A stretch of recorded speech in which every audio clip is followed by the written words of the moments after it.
Programme కి స్వాగతం. Senior journalist Saikrishna గారు నమస్తే. నమస్తే అండి. సిజేపీ ఇప్పుడు రైతులకు బాసటగా నిలబట్టడం కోసం అని చెప్పేసి రాకేష్ టికాయత్ తోటి సమావేశం కావటం, వాళ్ళు ఏదో కార్యాచరణ తీసుకోవటం, ఒక పక్క మధ్యప్రదేశ్లో ఆందోళనలు. ఓవరాల్గా ఏంటంటే సిజేపీ తన పరిధిని విస్తరించుకుంటూ వెళ్తున్నట్టు కనిపిస్తుంది. అవును, పోయిన వారం అంతా కూడా మనము ఈ విద్యార్థుల నిరసనల గురించే మనం డిస్కస్ చేస్తూ వస్తున్నాము. విద్యార్థుల నిరసనల వెనకాల ఒక భారీ కుట్ర ఉంది.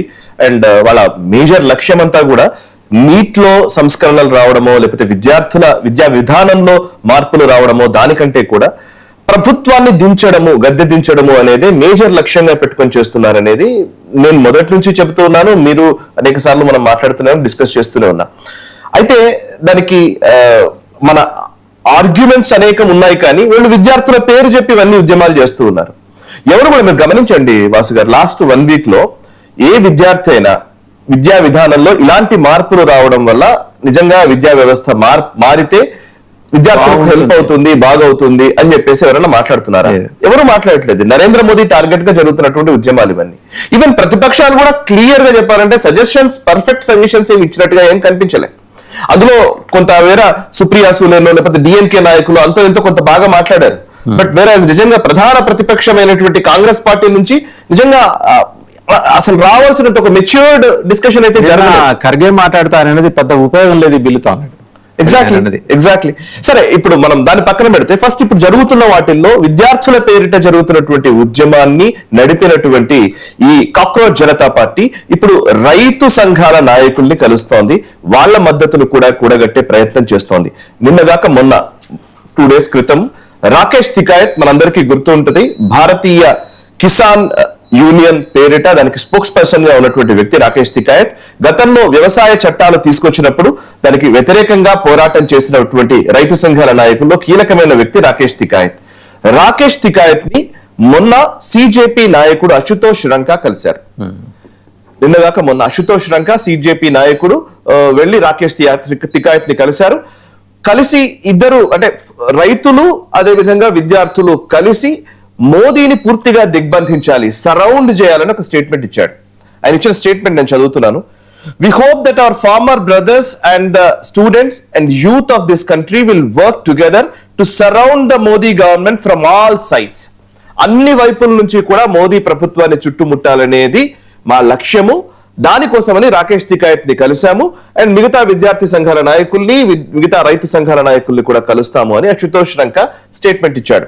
అండ్ అశుతోష్ రంకా ఎవరో కాదు, సిజేపీ నాయకుడు. అందులో మేజర్ కీలకమైన నాయకులు లిస్టు తీస్తే అభిజిత్ దిప్కే, అశుతోష్ రంకా అండ్ సౌరవ్ దాస్, వీళ్లే కీలకమైన నాయకులు. అఫ్ కోర్స్ విజేతా దహియా ఆయన్ని తొలగించారు. అండ్ వీళ్ళందరూ ఏంటంటే ఇప్పుడు మొన్న జరిసింది ఒక మోడస్ ఆపరెండి అని మనం చెప్తున్నాం. ఈ మోడస్ ఆపరెండి అనేక దేశాల్లో డీప్ స్టేట్ నిర్వహించింది. అంటే ప్రభుత్వాన్ని ఎలా గద్దెదించాలి, అంటే ప్రభుత్వం పైన ఎలా ఒత్తిడి తీసుకురావాలి, ఉద్యమాల ద్వారా ఎలా ఒత్తిడి తీసుకురావాలి, కాన్సెన్సస్ ఎలా బిల్డ్ చేయాలి, ఈ ప్రెషర్ టాక్టిక్స్ అన్ని కూడా డీప్ స్టేట్ ప్లే బుక్ లో ఉంటాయి. ఆ డీప్ స్టేట్ ప్లే బుక్ ని ఇక్కడ భారతదేశంలో ఇంప్లిమెంట్ చేస్తున్నారు.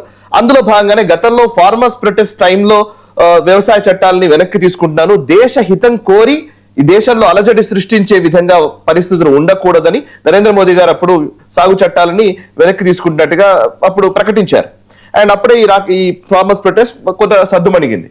ఇప్పుడు విద్యార్థుల విషయంలో కూడా ఇదే జరిగింది. మీరు చూస్తే ధర్మేంద్ర ప్రధాన్ రాజీనామా చేశారు. ఎందుకంటే బికాస్ లార్జర్ ఇంట్రెస్ట్ కోసం, యాంటీ నేషనల్ ఎలిమెంట్స్ ఈ దేశంలో పెరగకూడదు అనే ఉద్దేశంతో నేను రాజీనామా చేస్తున్నాను అని ధర్మేంద్ర ప్రధాన్ కూడా ప్రకటించారు. అంటే ఏంటంటే ఈ దేశ విద్రోహ శక్తులు, వ్యతిరేక శక్తులు వాళ్ళందరికీ బయటకి కనబడే మొహం ఏంటి అని అంటే, మాస్క్ ఏంటి అని అంటే కనుక ఈ రైతులు లేకపోతే విద్యార్థులు.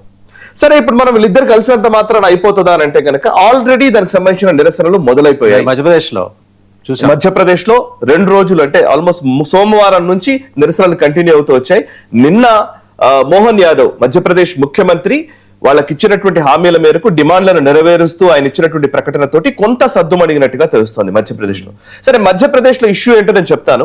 సోమవారం నాడు నుంచి అంటే అక్కడ ఏంటంటే నర్మదాపురం అనే డిస్ట్రిక్ట్ నుంచి, భోపాల్ కు 80 కిలోమీటర్ల దూరంలో ఉన్నటువంటి నర్మదాపురం అనే ఒక డిస్ట్రిక్ట్ నుంచి రైతులు నడుచుకుంటూ ర్యాలీగా భోపాల్ వైపు వచ్చారు. అంటే మీరు కరెక్ట్ గా క్రోనాలజీ చూడండి, క్రోనాలజీ ఆఫ్ ఈవెంట్ చూస్తే పోయిన శనివారం నాడు అంటే 19th of July రోజున నిజానికి అప్పటి వరకు కూడా ఈ విద్యార్థుల పేరిట జంతర్ మంతర్ దగ్గర ఉద్యమం నడుస్తూ వచ్చింది. 19th రోజు నుంచి సడన్ గా స్పైక్ అయింది, పెరిగింది ఉద్యమము. అండ్ ఒక వారం అంతా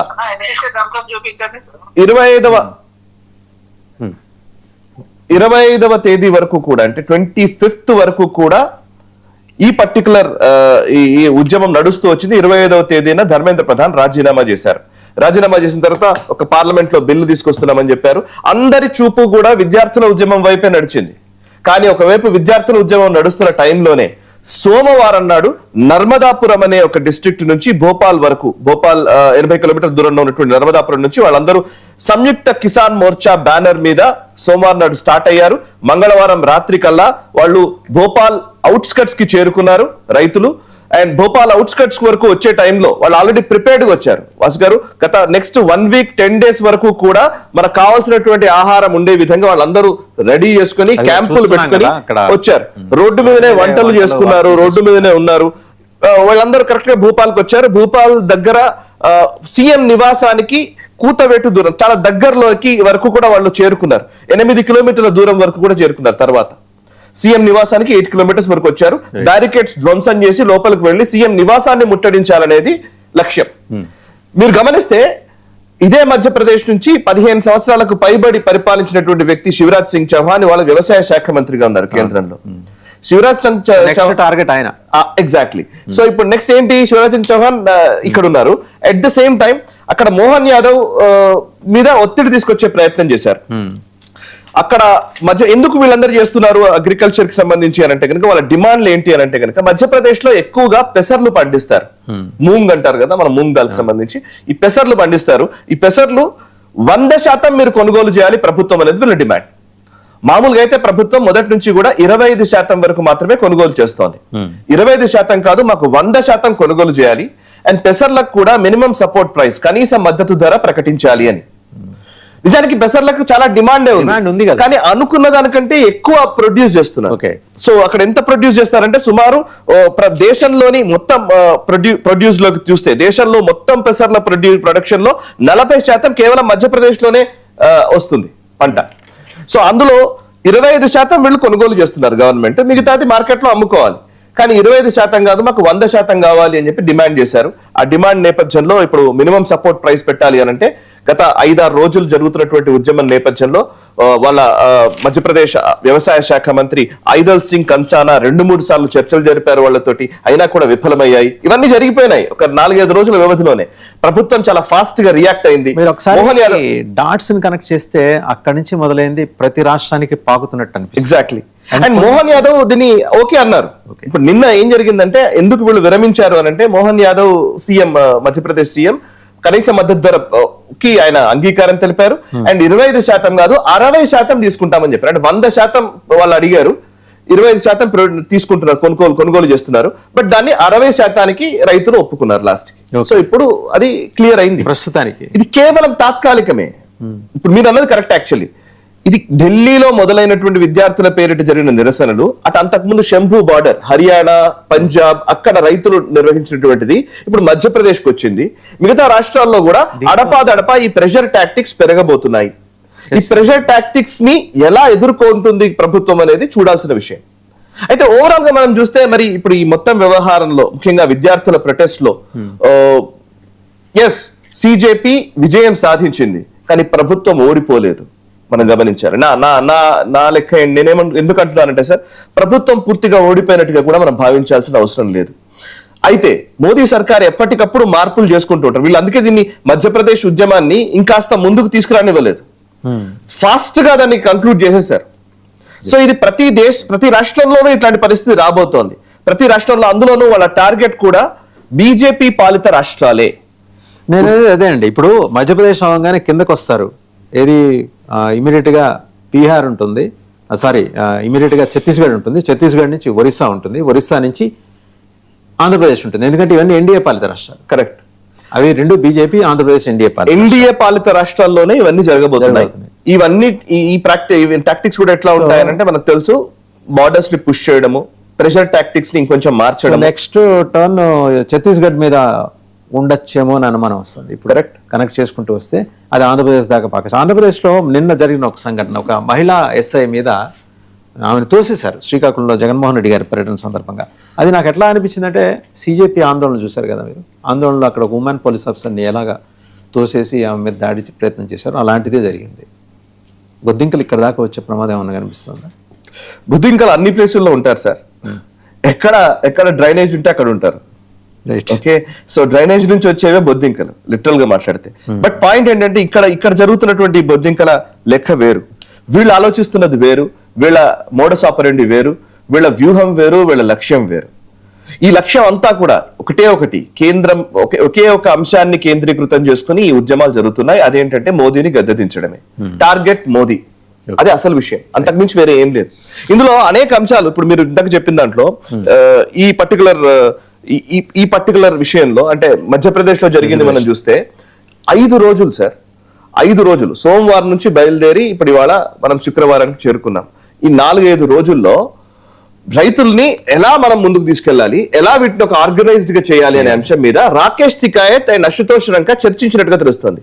అశుతోష్ రంకా గానీ, లేకపోతే రాకేష్ తికాయత్ గానీ, అభిజిత్ దిప్కే గానీ, రాహుల్ గాంధీ గానీ, వీళ్ళందరూ ఇండివిజువల్ గా ఆలోచిస్తున్నారంటే పొరపాటు. వీళ్ళందరూ కలిసి కట్టుగా నిలబడి ఒక వ్యూహం రచిస్తున్నారంటే పొరపాటు. వీళ్ళందరూ పావులు మాత్రమే నా దృష్టిలో. అసలు దీన్ని నడిపే వ్యక్తులు వెనకాల ఉన్నారు, ఇంటర్నేషనల్ ఫోర్సెస్ ఉన్నాయి, వీళ్ళని ఆపరేట్ చేసే వ్యక్తులు వేరే. వీళ్ళంతా కూడా ఏంటంటే వీళ్ళు పాన్స్, అదే వీళ్ళని పావులుగా వీళ్ళని వాడుతూ ఉన్నారు. సో ఇవన్నీ కలిపితే ఒక పెద్ద ఉద్యమాన్ని బిల్డ్ చేసే ప్రయత్నం జరుగుతోంది. సరే, ఉద్యమాల్ని ఎదుర్కొనడం పెద్ద మన దేశంలో కొత్త కాదు, కానీ ఇవి దేశ వ్యతిరేక శక్తులుగా మారితే మాత్రం పెద్ద ప్రమాదమే. Let's wait and see. Right. ఇంకా నెక్స్ట్ టాపిక్ వెళ్తే ఎఫ్సిఆర్ఏకి సంబంధించి కనుక నిన్న మనం చూస్తే హోమ్ మినిస్టర్ ఈ ఆర్చ్ బిషప్స్ని వీళ్ళని చాలామందిని క్రైస్తవ క్యాథలిక్ పెద్దలని అయితే కలిశారు. వాళ్ళు ఏదో వివరణ ఇచ్చుకున్నారు. మొత్తానికి ఈయన కొన్ని క్లారిఫికేషన్స్ అడిగారు. మొత్తంగా చూస్తే ఏంటంటే దేశానికి వస్తున్న నిధులు, ఫారిన్ ఫండింగ్ చూస్తే 30% మాత్రమే చర్చ్ ఫండింగ్, మిగిలిన 70% ఎక్కడికి వెళ్తుంది సార్? సో ఎస్, ఇప్పుడు ఇందాక నేను ఒక మాట అన్నాను, బొద్దింకల ఉద్యమం ద్వారా ఈ పార్లమెంట్ సమావేశాల్ని పూర్తిగా ఆపేలా మనం ప్రయత్నించాలని వాళ్ళు ఒక రకమైన ఒక వ్యూహం, ఒక ప్లానింగ్ పెట్టుకునే వచ్చారు. ఎప్పుడు పార్లమెంట్ సెషన్స్ జరిగినా కూడా దానికి ముందు ఏదో ఒక వివాదం వస్తుంది, ఆ వివాదం చుట్టూతానే పార్లమెంట్ సెషన్స్ పూర్తిగా చర్చే జరగకుండా ముగుస్తాయి. ఇది రెగ్యులర్ గా వాళ్ళు పెట్టుకున్న ప్రాక్టీస్. ఇందులో నేను ఇందాక అన్నాను, బొద్దింకలు నిజంగానే సక్సెస్ అయ్యాయా అంటే ఎస్, అవును, బొద్దింకలు విజయవంతం అయ్యాయి. But at the same time ప్రభుత్వం పూర్తిగా ఓడిపోలేదు అని కూడా నేను చెప్పగలుగుతున్నాను. ఎందుకు అనంటే ఈ పార్లమెంట్ సెషన్స్ లో మీరు చూస్తే స్ట్రాటజీ చూడండి వాసు గారు. యాక్చువల్లీ ముందు మనం అనుకున్నాం ఈ మాన్సూన్ సెషన్స్ లో ఏం జరుగుతుంది అనంటే, మనం అనుకున్నది అంటే FCRA bill, Vande Mataram bill లేదా వందే మాతరాన్ని గౌరవిస్తూ చేసేటువంటి బిల్లు, దాని మీద చర్యలు తీసుకున్నటువంటి బిల్లు, మూడవది డీలిమిటేషన్ బిల్లు. ఈ 3 ఖచ్చితంగా వస్తాయనేది మనం అనుకున్నటువంటి విషయం. ఈ ఆర్డర్ లో ఇంకొకటి యాడ్ చేయబడింది. అదేంటి అని అంటే ఈ యాంటీ పేపర్ లీక్ బిల్, నీటికి సంబంధించి. అంతే కదా, బొద్దింకల ఉద్యమం తర్వాత ధర్మేంద్ర ప్రధాన్ రాజీనామా చేయడము, ఇమీడియట్ గా ఈ బిల్లు తీసుకొస్తున్నామని మోదీ గారు ప్రకటించడము, ఫాస్ట్ ట్రాక్ కోర్టులు ఏర్పాటు చేస్తామని చెప్పడము, చట్టం తీసుకురావడము, ఆ చట్టం మీద చర్చ జరగడము, ఇవన్నీ మనం చూసాం. So what ever it may be, ఒక ప్రెషర్ టాక్టిక్స్ జరగవచ్చు గాక, బట్ విద్యార్థుల తరపున మేము ఉన్నాము, విద్యార్థులకు భరోసాగా మేము ఉన్నామని